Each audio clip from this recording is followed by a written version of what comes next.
Salam Bapak Ibu semua, kembali lagi di channel ini. Channel yang selalu menyalurkan informasi penting, informasi terbaru, dan informasi lainnya seputar dunia pendidikan atau yang lebih relevan dengan dunia pendidikan. Pada kesempatan ini kita akan membahas dengan satu judul yang sangat penting untuk kita ketahui bersama. Skema pensiunan PNS mau diubah tahun depan atau tahun ini? Jadi dapat pesangon Rp 1 miliar. Informasi ini dirilis oleh salah satu media nasional, CNBC Indonesia, dirilis pada tahun 2024 yang lalu. Dan sebelum saya melanjutkan untuk membahas mengenai informasi ini lebih lanjut dan lebih akurat, tidak lupa saya menyapa seluruh Bapak Ibu pensiunan PNS di seluruh Indonesia. Semoga selalu dalam keadaan sehat walafiat dimanapun Bapak Ibu berada dan selalu semangat. Baik, berdasarkan pada informasi ini merupakan informasi yang sangat penting dan perlu Bapak Ibu pensiunan PNS ketahui dari golongan 1 sampai dengan golongan 4. Karena ini juga merupakan yang dipertanyakan oleh Bapak Ibu pensiunan PNS selama ini mengenai pesangon 1 miliar ini yang diberikan oleh pemerintah. Jadi untuk mengetahui kebenaran daripada informasi ini, maka dari itu Bapak Ibu pensiunan PNS dari golongan 1 sampai dengan golongan 4, ikuti terus video ini sampai selesai, atau tonton terus video ini sampai selesai, jangan di skip. Karena di video ini kita akan mengulas informasi ini secara lengkap dan lebih rinci. Sebelum kita masuk pada pembahasan mengenai informasi ini lebih lanjut dan lebih detail, jangan lupa dukung terus channel ini dengan cara yang sangat sederhana. Like, comment, subscribe, dan bagikan.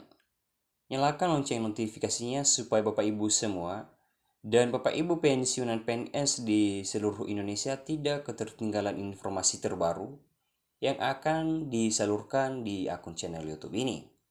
Baik, tanpa berlama-lama kita langsung saja masuk pada pembahasan mengenai informasi ini. Informasi ini dilansir salah satu media nasional yang menyampaikan, pemerintah telah berencana mengubah kebijakan uang pensiun aparatur sipil negara atau ASN pada tahun 2025 ini.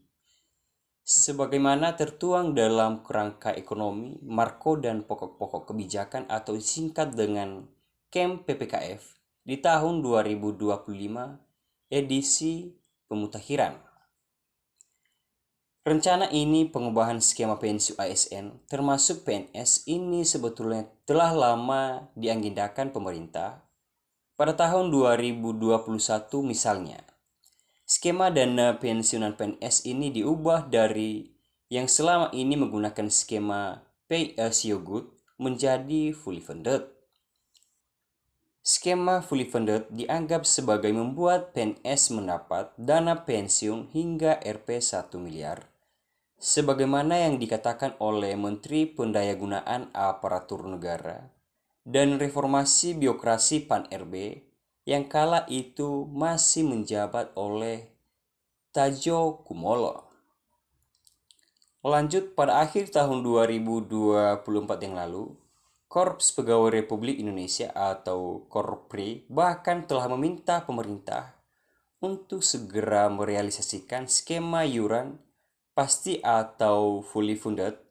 Hal ini disampaikan oleh Ketua Umum Dewan Pengurus Korpri Nasional, Judan Arid Fakrullah dalam peringatan hari ulang tahun Korpri ke-51.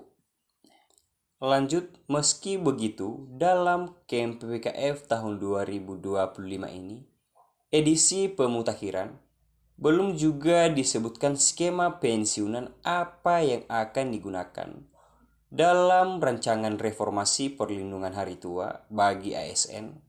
Dokumen itu hanya menyebutkan arah reformasi program pensiun bagi pegawai ASN ke depan akan terbagi ke dalam dua kelompok besar, yaitu perubahan skema program untuk PNS esting Dan yang kedua, pengembangan program baru untuk PNS baru dan P3K.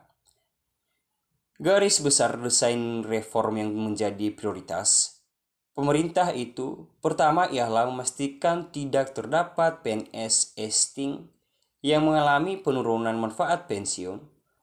Untuk itu, program lengkap dan skema iuran pasti yang berbasis take home pay atau disingkat dengan THP menjadi alternatif untuk pemerintah. Lanjut kedua, program pensiun bagi PNS baru dan P3K akan diarahkan untuk mengikuti skema manfaat iuran pasti dengan formula iuran dan manfaat berbasis THP. Skema bagi pegawai baru ini akan didesain sehingga menghasilkan manfaat yang relatif lebih baik dari skema pensiunan PNS saat ini.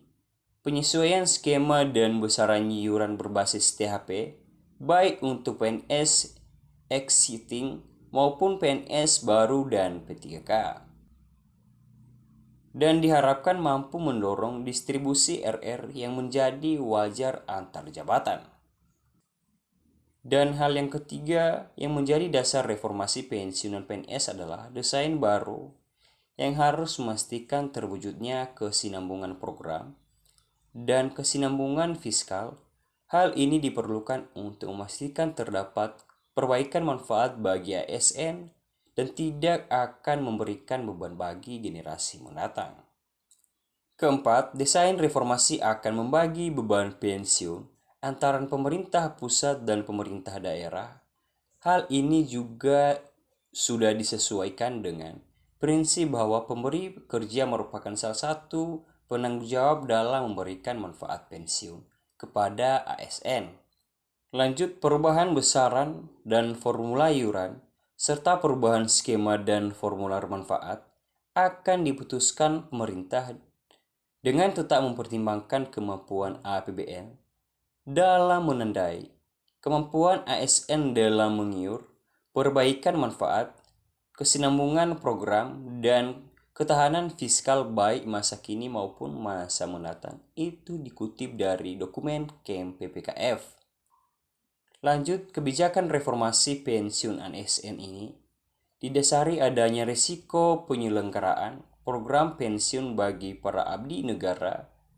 Saat ini pertama, manfaat pensiun yang diterima oleh pensiunan PNS relatif masih rendah dan dalam tren terus berkurang dibanding manfaat yang diterima oleh PNS beberapa dekade yang lalu.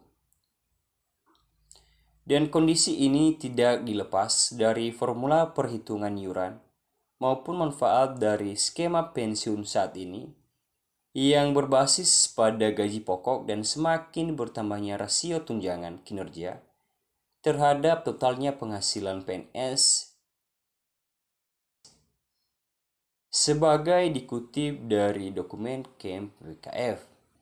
Yang kedua, terdapat kesenjangan tingkat replacement rasio atau RR. Antar jabatan RR cenderung lebih rendah untuk tingkat jabatan yang lebih tinggi. Contohnya, pensiunan penjabat eselon 1A hanya menerima manfaat pensiun kurang dari 10% dari penghasilan terakhir. Dan di poin ini juga menyampaikan kepada Bapak Ibu pensiunan PNS bahwasanya selain perlindungan hari tua yang kurang memadai, rendahnya RR juga ditengarai menjadi salah satu pendorong perilaku koruptif sebagai temuan Komisi Pemberantasan Korupsi dalam kajian pada tahun 2018 yang lalu, dikutip dari dokumen itu. Ketiga, pemerintah menganggap penyelenggaraan program pensiunan saat ini yang mengikuti skema manfaat pasti dengan pembiayaan pay as you go, yakni manfaat pensiun yang sepenuhnya menjadi beban APBN, berpotensi untuk terus meningkatkan resiko fiskal ke depan. Seiring dengan tren population again, beban ini diperkirakan akan terus semakin meningkat. Dan di poin ini menegaskan bahwasanya memperhatikan berbagai tantangan itu, pemerintah menyadari bahwa reformasi program pensiunan ASN merupakan suatu kebijakan yang bersifat sangat urgent atau sangat dibutuhkan oleh ASN atau pensiunan PNS. Maka dari itu, pemerintah segera menempuh atau segera merealisasikan hal ini. Dan ini ditulis dalam pemerintah dalam dokumen KMPPKF. Baik, demikian saja ulasan atau penjelasan pada video kali ini mengenai informasi skema pensiunan PNS mau diubah di tahun depan atau di tahun 2025 ini. Jadi dapat pesangon 1 miliar. Semoga aja informasi ini dapat bermanfaat dan membantu Bapak Ibu pensiunan PNS di seluruh Indonesia. Sekian saja, terima kasih.